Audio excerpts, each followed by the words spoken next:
meeting. President Donald Trump claimed again on Monday that most politicians would have attended the highly scrutinized meeting his son had with a Kremlin-linked lawyer during the presidential campaign last year. As he said last week at a news conference in Paris, Trump said on Twitter on Monday morning that most politicians would have gone to a meeting like the one Don Jr. attended in order to get info on an opponent.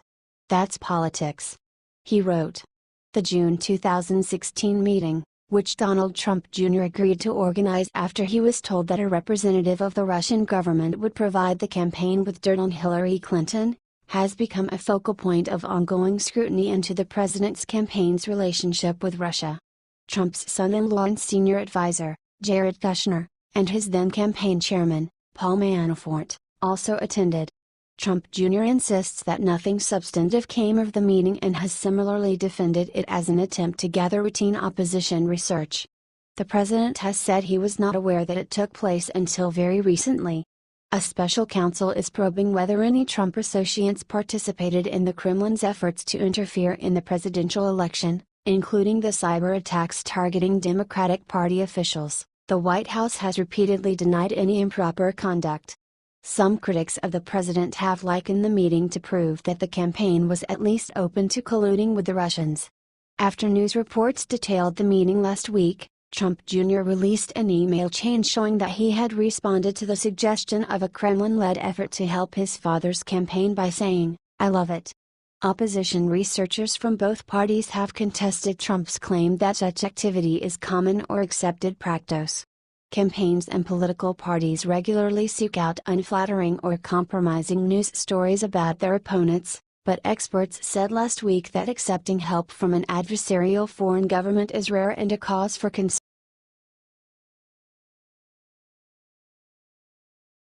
Trump's trade warrior prowls the West Wing. Peter Navarro, one of the White House's top trade advisors, is widely viewed throughout the West Wing and Capitol Hill as a prickly personality with extreme policy ideas. But he has nonetheless emerged as an influential force in the White House who appeals to President Donald Trump's protectionist impulses.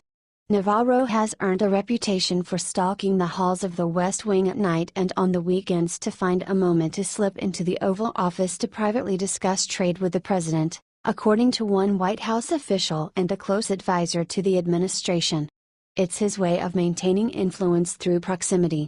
His clout, dating back to the campaign, has informed the president's thinking on everything from NAFTA to new lumber tariffs to potential trade restrictions on steel and aluminum. A former economics professor at the University of California, Irvine, who unsuccessfully ran for office 4 times, Navarro has a well-established reputation as an academic with hardline views on the threat that China poses to the U.S. He has since pulled the president so far right on trade that more moderate aides worry his proposals could launch a global trade war if Trump takes them too seriously, according to a dozen interviews with White House officials, close advisors, and Republican congressional aides. The president agrees with lots of Peter's writings on the effects of trade, said Steve Moore, a senior economist at the Conservative Heritage Foundation, who informally advised the Trump campaign on economic issues. So far, in a lot of ways, Navarro's opinion and views have really prevailed, especially with some of the saber-rattling on steel, aluminum, and lumber tariffs. Yet now, Navarro finds himself at a pivotal moment in his brief White House tenure. Trump and his team are in the throes of a wide-ranging debate on trade that could help define the president's approach to the issue for the rest of his time in office. How that shapes up will reveal as much about the president's policy leanings as it does about Navarro's effectiveness as a one-man, anti-China trade warrior, who sometimes finds himself aligned with Steve Bannon, the White House's chief strategist, and Wilbur Ross, the Commerce Secretary. Navarro himself says that the president's trade agenda is already absolutely clear, even though trade experts say it's veered between more protectionist impulses and a global, free trade stance. In an interview in his office, Navarro said that the president began instituting that agenda by pulling out of the Trans-Pacific Partnership shortly after the inauguration. TPP was the single most important action in the last 2 decades on trade, and the president did it on day 3, in that picture over there on the floor, with his complete advisor team united behind him, Navarro said. pointing to a photograph on his office floor. That was no easy lift. That agreement would have devastated what was left of our manufacturing and defense industrial base. White House aides said Navarro has clashed with most of Trump's senior staff at one time or another.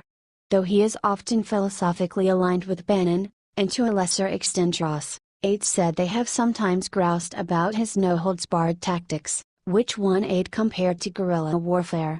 But Navarro said he does not need to lurk around the West Wing to get an audience with the president. "I'm in the Oval only when called," he said. Trump gets advice on trade from an array of advisors with diverging views, including U.S. Trade Representative Robert Lighthizer, Treasury Secretary Stephen Mnuchin, Agriculture Secretary Sonny Perdue and Labor Secretary Alexander Acosta. The advisors have been jockeying for influence for months, with Ross, Navarro and Lighthizer fighting to protect their central role in the process. Navarro's influence has dimmed a bit since the campaign, where he was often the only voice in the room on trade. Now, more than a dozen senior administration officials often attend the White House's regular trade meetings, which have been taking place behind the scenes for months, according to a senior administration official. Navarro works out of a large office filled with trade to-do lists down a long, quiet hallway in the Eisenhower Executive Office building, about half a city block from the Oval Office. Although he technically runs the National Trade Council and Office of Trade and Manufacturing Policy, serving as a liaison between the White House and Commerce, he only has two staffers. One of them, Alexander Gray, worked on defense issues as a former member of the presidential transition team. In December 2016, Trump announced that Navarro would lead a new White House National Trade Council. A statement announcing the new council suggested it would have the same level of stature as other powerful policy offices in the White House like the Domestic Policy Council and National Economic Council. But the president later changed course, issuing an April executive order establishing the Office of Trade and Manufacturing Policy, which is not an official policy council in the White House. The change was seen by some in the White House as a demotion for Navarro, though others said the trade office is meant to give Navarro a perch from which to exert influence. While the National Trade Council still exists, one White House aide said it's largely been folded into the Office of Trade and Manufacturing Policy.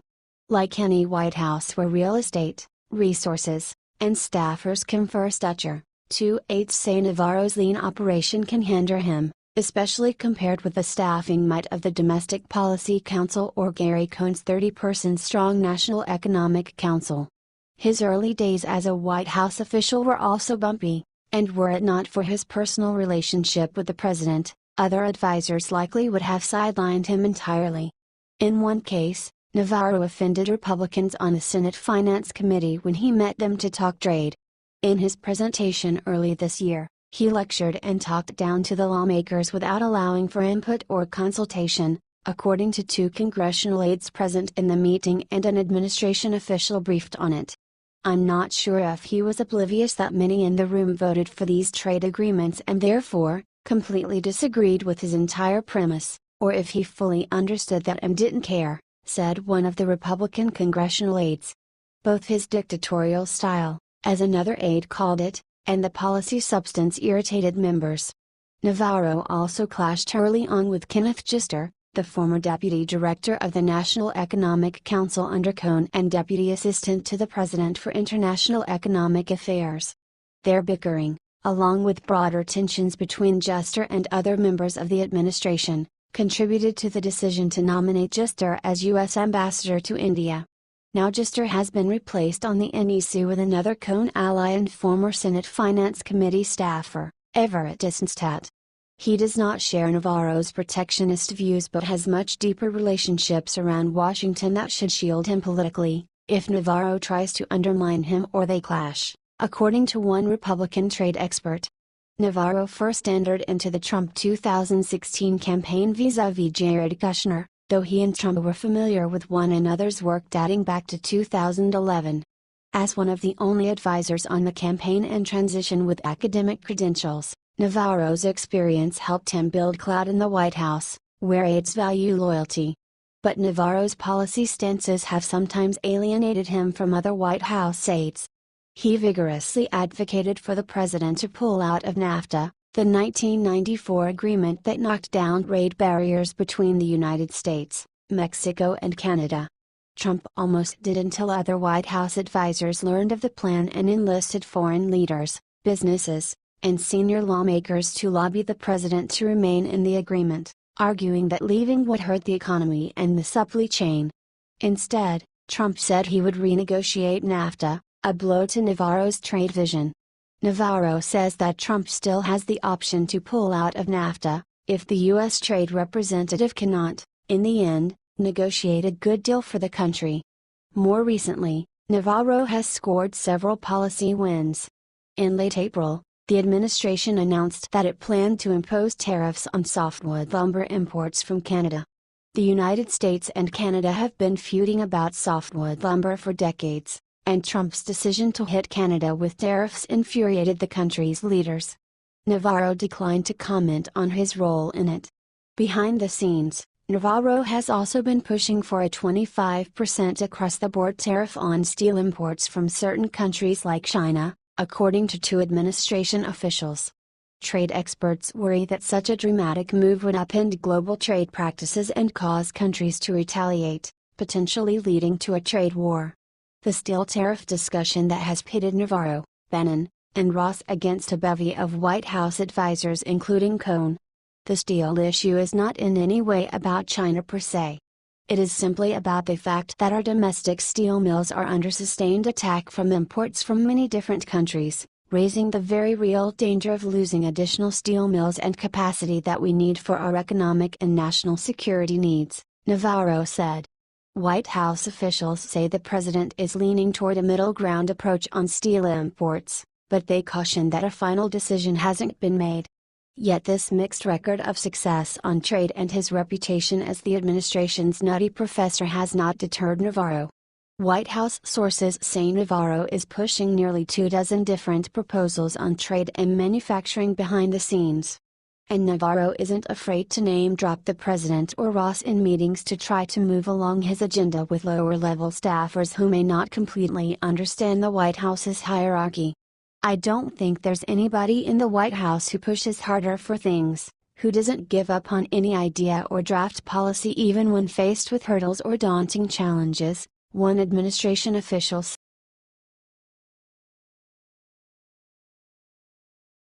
How the White House and Republicans underestimated Obamacare repeal. The longer Republican efforts to repeal Obamacare flounder, the clearer it becomes that President Donald Trump's team and many in Congress dramatically underestimated the challenge of rolling back former President Barack Obama's signature achievement.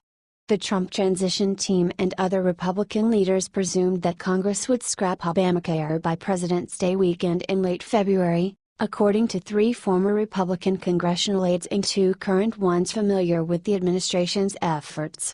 Republican leaders last fall planned a quick strike on the law in a series of meetings and phone calls, hoping to simply revive a 2015 repeal bill that Obama vetoed. Few in the administration or Republican leadership expected the effort to stretch into the summer months, with another delay announced this weekend, eating into valuable time for lawmakers to tackle tax reform, nominations or spending bills. As Trump himself infamously remarked, nobody knew healthcare could be so complicated, even though healthcare has reliably tripped up past administrations. Now that the difficulty of getting 50 senators to rally around a bill has come into stark relief, Republicans are starting to acknowledge they misjudged the situation. It's easier to rage against the machine when you're not in control of the machine, number one. And the perception that we're in control of the machine is inaccurate, said Senator Tim Scott, Rs.C. Needing 50 out of 52 members on the same page in the Senate? I think that is not being in control of the machine. The failure of the plan to quickly repeal Obamacare earlier this year forced Republican leaders to start over and attempt the daunting task of crafting a more comprehensive health care plan that would unite all sides of a squabbling conference. And the Trump administration's lack of sufficient staff and planning for that early effort helped lay the groundwork for the legislative chaos the GOP's agenda is mired in today. A senior administration aide said that although the White House didn't expect health care to take so long, The blame game will dissipate if the president signs a health care bill by August. If, a week from now, we have completed the repeal of Obamacare, I don't think people looking back on it will do the woulda, coulda, shoulda game, the aide said. Still, rank-and-file senators now say starting with tax reform could have done more to unify the party and avoid the GOP's ongoing quagmire. I would have much preferred to start off with tax. But that wasn't my decision, said Senator David Perdue, R. Georgia. Tax is the heavy lift here. It's not going to be easier than health care. And we've been doing this for 7 months. Past administrations have also been hurt by health care. Democrats said after the passage of Obamacare that they wished they had delayed the topic until more of their agenda was underway. House Democrats lost their majority in 2010 shortly after the law passed. First Lady Hillary Clinton took flak in the early 1990s for her failed health care task force, and President George W. Bush faced tremendous opposition when his administration pushed through the Medicare Part 500 prescription drug benefit, even though the program has cost less than original estimates. Still, after the November 2016 election, few in Trump world or Congress saw potential problems after Republicans campaigned on killing off the Affordable Care Act for 7 years. We are probably all guilty of not being as creative as we needed to be, said one former congressional leadership aide. Every administration likes to check off an accomplishment. During the transition, the Trump administration never established a great deal of coordination with the Hill or a concrete game plan for health care, according to congressional aides and one former transition official.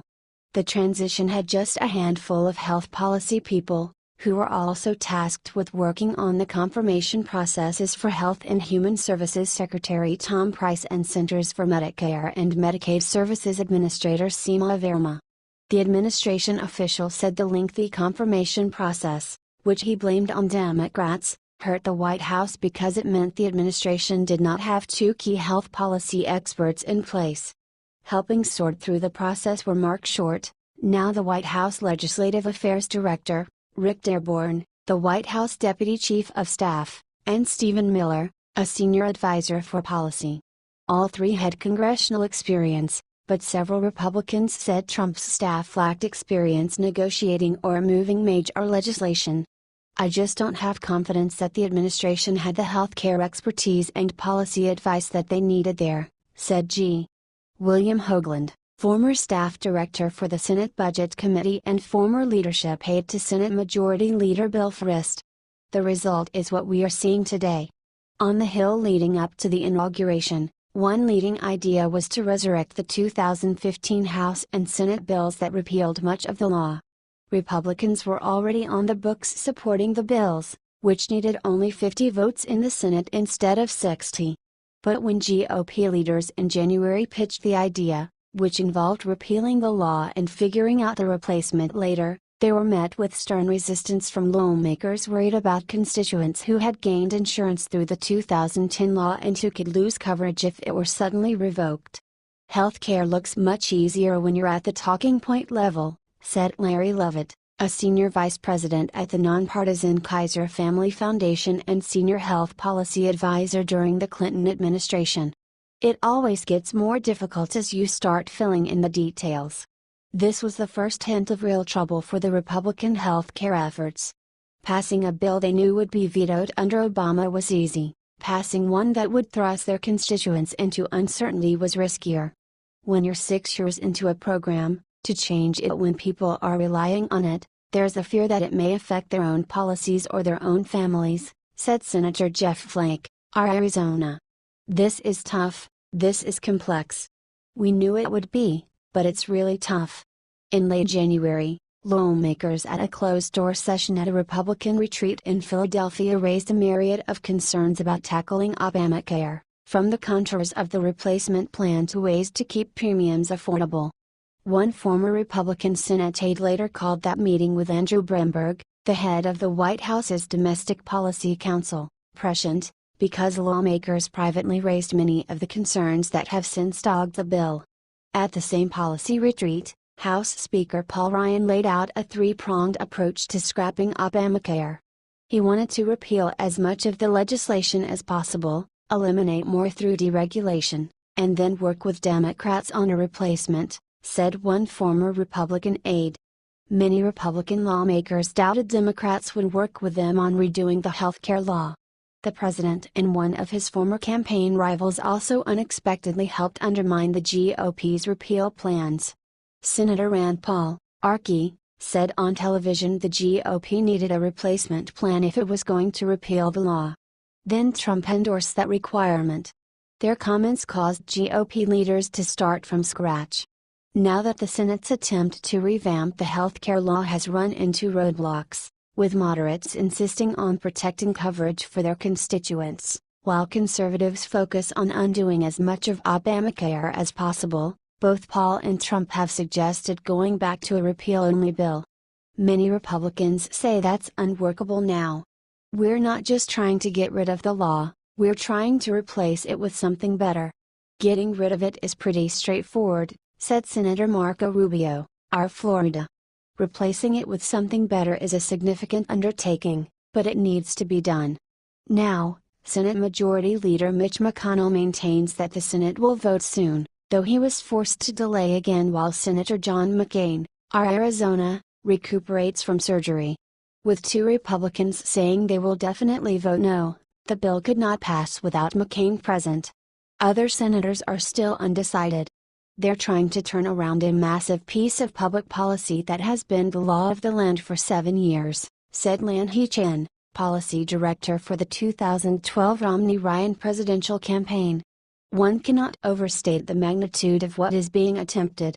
This is a totally unique experiment in some ways. In the meantime, neither the White House nor Congress wants to claim responsibility if it doesn't work out. While lawmakers grumble that Trump should have started with an easier policy goal, White House aides say they assumed congressional Republicans had it under control. Republicans had campaigned on undoing Obamacare since 2010, the senior administration official said. That was not contingent on President Trump.